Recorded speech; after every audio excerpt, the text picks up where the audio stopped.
Good evening, everyone. It's Siona from Honouring ME Crochet, and I'm here for something I've just started the last week, which is Crochet and Chat sessions.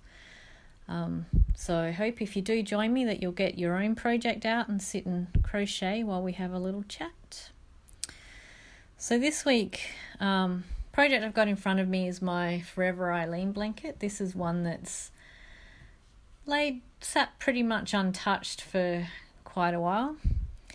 It hasn't been a priority because I'm actually making this for myself, so there's no rush for it. I've already written the pattern, so I don't have to get it finished for any reason. So I just set myself a challenge recently because it's been sitting untouched for so long, to get it done by the end of September, which is not going to be an easy task, but to do it I'm going to have to do 4 rows every week. So I thought I'd just sit here tonight and chat with you while I worked on this, kill 2 birds with 1 stone. So what I thought I'd chat about tonight is I wrote it in a blog post a couple of weeks ago, so you can always go back there and have a look as well. And it's managing your works in progress, or your WIPs as we like to refer them to, or refer them as in crochet. We do like our little acronyms and our funny little terms.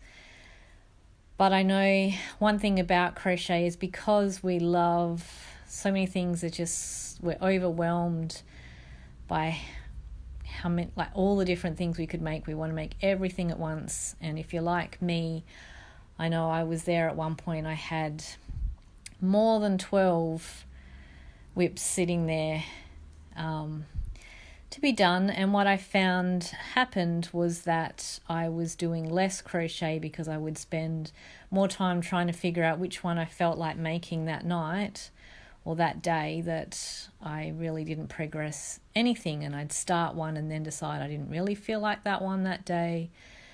And so it became quite overwhelming, and I wasn't getting the benefits of crochet by having so many sitting there, and it was getting frustrating because it seemed like I was starting lots and never finishing anything. So I wrote a post the other day which I thought I'd chat with you tonight, and it's 10 steps that you can follow to get your WIPs under control and keep them under control.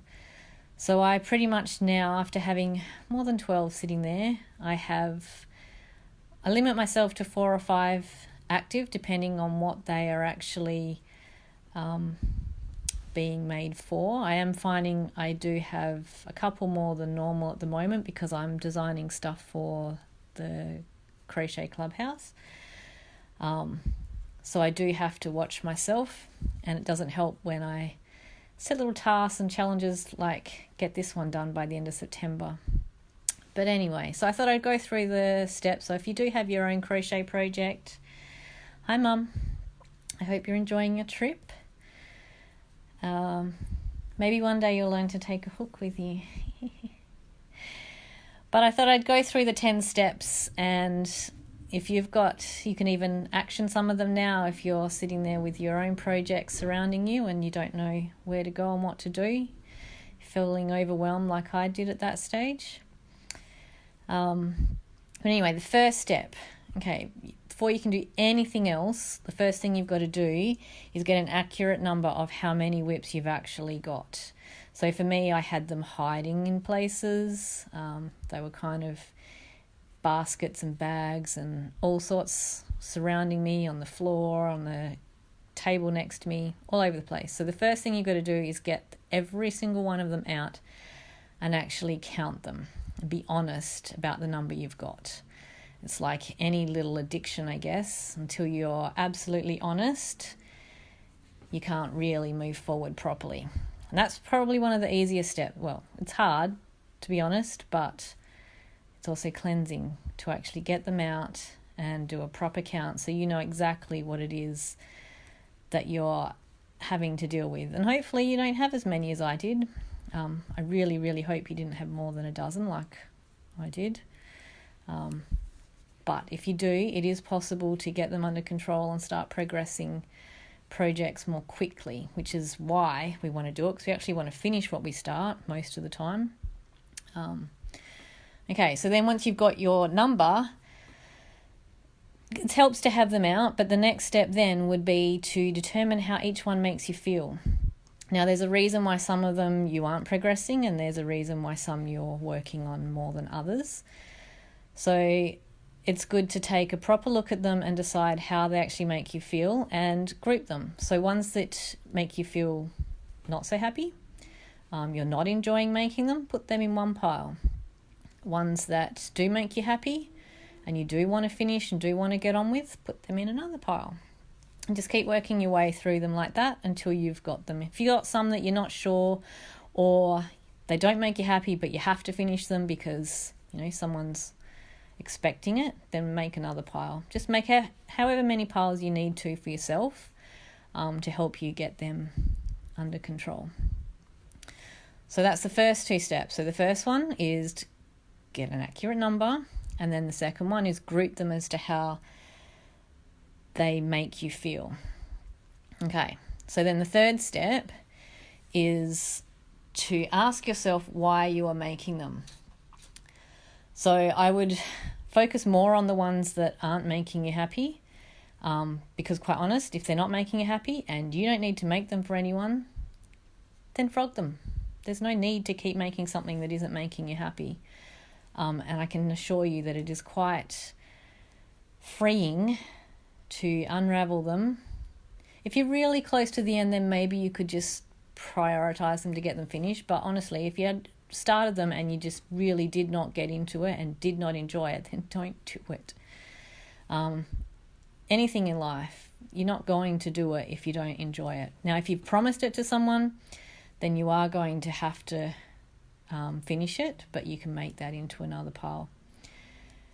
And I would just sort of group them so that you are aware of the ones you can frog, the ones you can't frog, and the ones you really do want to finish.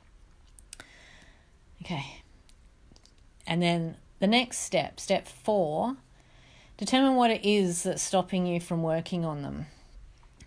Is it because you aren't actually happy with how it's looking? Is it because you're finding it more difficult than you thought you would? Is it because you forgot it was there? I know I had some I forgot were there, and I probably still have one or two that I know I've put aside for another day, even now.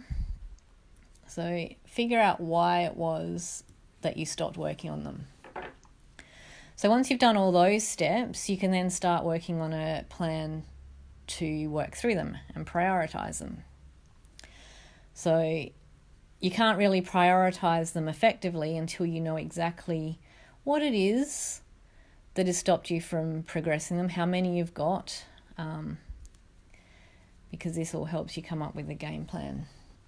So if there are any, like I've said in the previous step, if there are any that you do not enjoy making and you don't have to make them for anyone, frog it.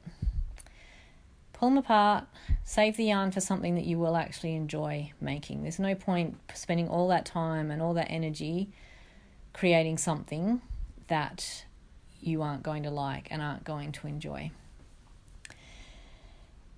Then if you've got some that are a gift or have a deadline, then you can add them to the start of the list because you know you have to work through those and you know you have to prioritize them. And then out of those, because you do know you have to prioritize them, which ones aren't you enjoying and which ones are you enjoying? Because I would ask you to focus on the ones that you aren't enjoying first, because you want to get them done so that you can reward yourself with one you are enjoying. Does that make sense? All right, and also consider the size of the project.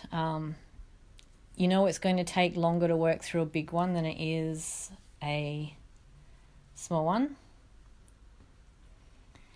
I hear you, Mel. This is exactly the same. It's a big blanket and I do find it harder to focus on working on those. But I can help you come to terms with how to deal with that too. All right. So once you prioritize them, you've got to come up with step 6 is set yourself some mini goals to get them done. So like I've done with this one, I've decided now that I need to get it done by the end of September. So I worked out how many rows I had left. I know that each row takes me about 15 minutes, depending on how many distractions and that I'm going with. And then work up a game plan. So this, like I've set myself 4 rows a night. I know that I can handle that. That's an hour for me. Sometimes a little bit longer, sometimes a little bit less, but I know that that's an hour a day, and that feels a lot more manageable than sitting there thinking I need to spend, well, you can do the maths. If I've got 140 rows, that's a lot of hours that I need to do. Okay. So the goals you set as well, so when you're setting mini goals, they're going to be dependent on what it is that's holding you back. So if you find that you don't have the time you need, then maybe you can set yourself a goal to work on your first project 30 minutes each day. And doesn't matter how much you get through, you just set that time. Like I've done with this one, I know it's 4 rows or an hour. If I get too distracted and an hour's passed and I've only done 2 rows, then I would probably stop and move on to my other project. If 30 minutes you don't have that much time, then maybe you could do what I've done and just say, okay, I'm going to do 1 row today, or I'm going to do 1 round. Miranda, no, it's similar. This is my Forever Eileen. So this is a blanket that my granny used to make. And it's it was based on the Jacob's ladder, which is also similar to a Pachet's Tears. But Granny did a modification, so I spent an afternoon looking at the pattern that Mum found that Granny had used, and then looking at Granny's blanket and working out what the heck she did. And then I recreated it and wrote the pattern up as she did it. The only difference is I put my own border on it so that it's kind of a blend of the two of us.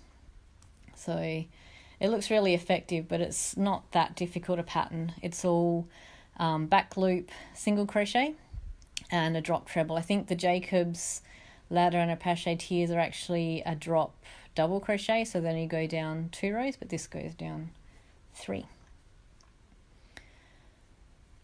So yeah, it's quite relaxing to make it actually. But as is like Mel's found with the big blankets, they become a bit tiresome, and I need lots of quick wins when I'm working on something. So yeah, when you're setting yourself mini goals, you can set yourself a goal as in how much of the project you'll complete or how much time you're going to set yourself. You can also, maybe you've left it because it's too difficult for you right now. So maybe you need to go away and practice some skills. So maybe you can just wait until you've actually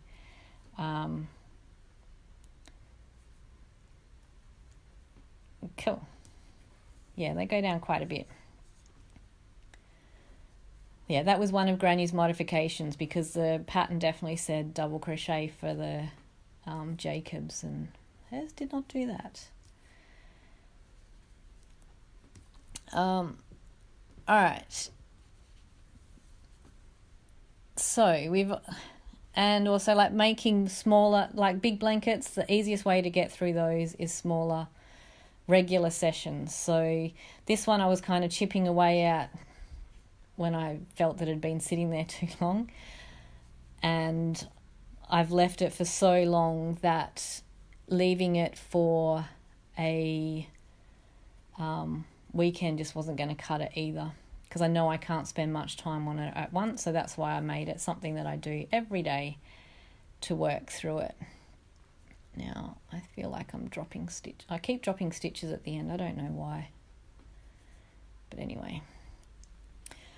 All right, and step 7 is you've got to celebrate your progress. It's the same with any project, any goal that you've got, any milestone, celebrate it. cut that off,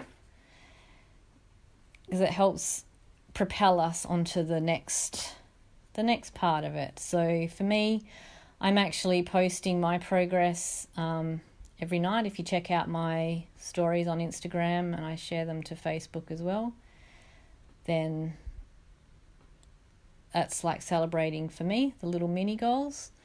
And it also keeps me accountable, because that's another big part of it, is being accountable to someone besides yourself. I like to weave the ends in as I go, so that I leave one row and then weave the ends in, because there's nothing worse than having to weave them all in at the end. All right, then step 8. So this one might be a little bit hard to control, but don't start any more projects until you've decided what you have is a manageable number. So for me, I limit myself to 4 or 5, depending on what the projects are. And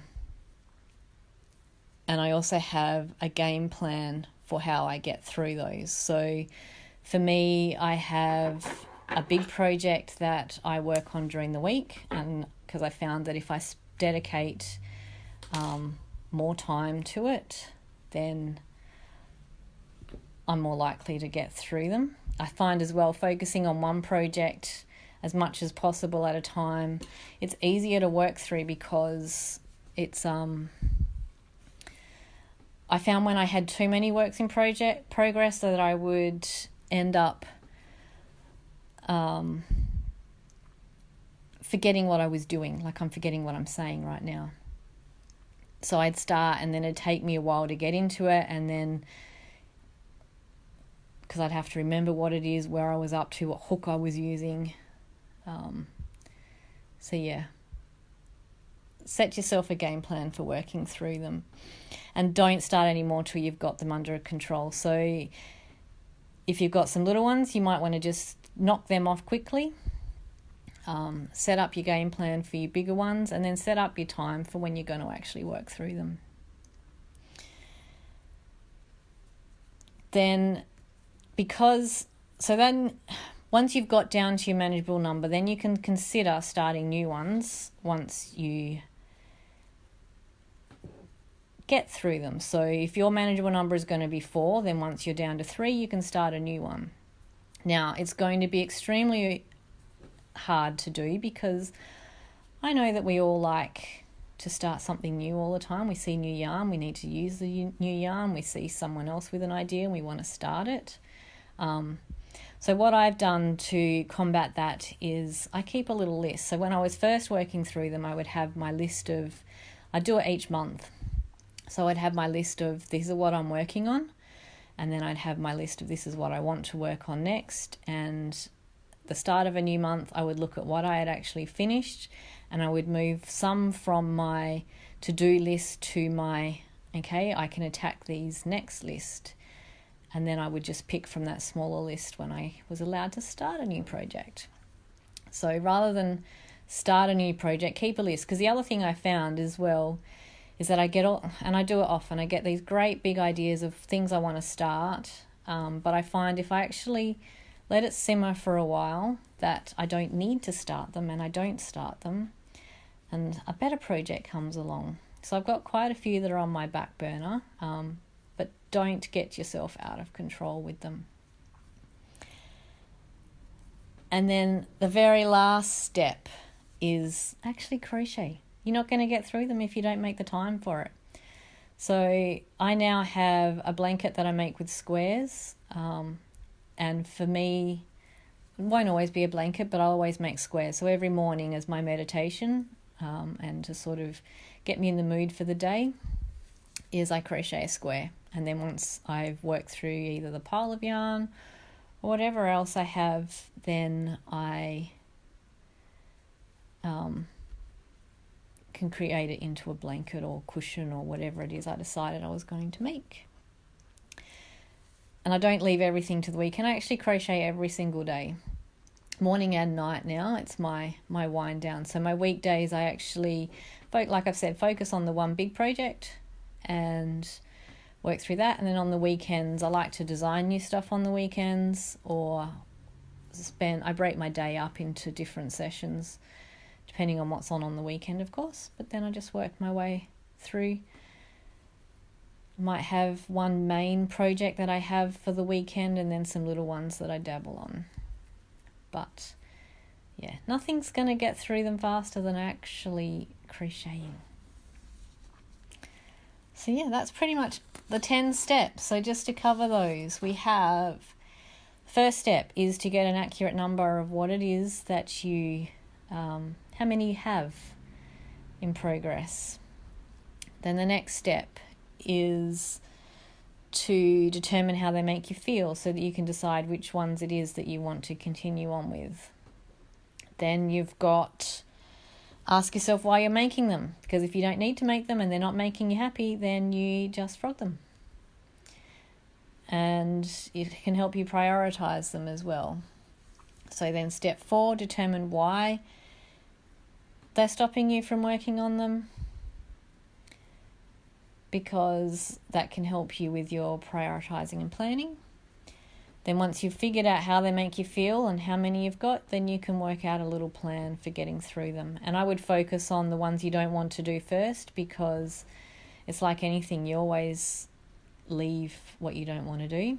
So if you get them done first, then it's actually more rewarding to work through it. And they usually don't take as long as you expect either. Set yourself mini goals is step 6, so that you can celebrate. If you're at your manageable level, then you can celebrate by getting to start another one that you've been hanging out for. And I just missed a drop. Too much talking. Okay. Then make sure, especially when you're first working through them, that you don't start any new ones until you have got them under control and down to the number that you are going to accept as being your limit. Nothing can motivate you more than having to get one done to start another as well. Then if you do get distracted and you do want to make another one, add it to your list of that you can choose from when you are allowed to start a project, so that you find that you're not starting too many and then losing control again. And then the last one is crochet. Step 10. And if you say you don't have time, I bet you have time to do the dishes every day and clean your teeth. You make time for all of that, so I'm sure that you can find the time for something you actually do want to do, which is crochet. Especially if you're like me and you have to do it every day. And my family understands. They know I'm a fanatic. They know I have to do it. I'm less grumpy if I do. So yeah, so hopefully that all makes sense. I hope too that you sat and did some little crocheting yourself, or now you'll go and pick your hook up. If you need someone to make you accountable for your works in progress, well, you know where I am. Instagram stories and Facebook help too, so you can check mine out. I'm posting there the square, at least the one square that I make every day. Some days I make 2, like I did yesterday.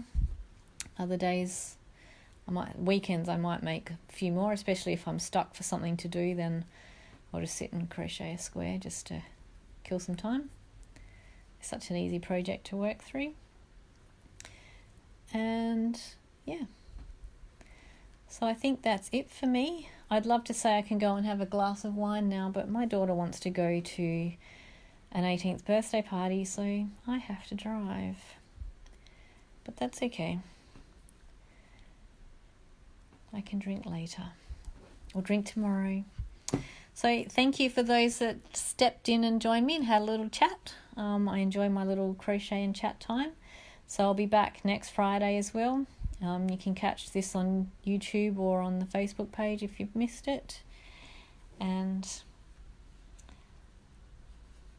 I feel for you, Mel, sorry. My kids thankfully did taekwondo, so I got to sit indoors and I sit and crochet with them while they watch. Not that I have to do that much anymore because they drive themselves there. But kids' sports is another good way to kill some time, and it makes crochet more popular when everyone sees that you're actually doing something useful. So I hope you do work on your blanket. Kill two birds with one stone. Oh, taekwondo you mean? It's a good sport. So anyway, I'm going to check out. I now have 2 more rows. That's the other thing I do because I lose track of where I am. I actually get the 4 balls out that I need to do. And that kind of motivates me as well because it reminds me that they're sitting there and have to be done. So yeah, I'll go and finish my rows and then, get my daughter to her party, which she even allowed me to cut her hair. I didn't do too bad a job, but thank you. I will have a good weekend and I hope everyone else has a good weekend as well.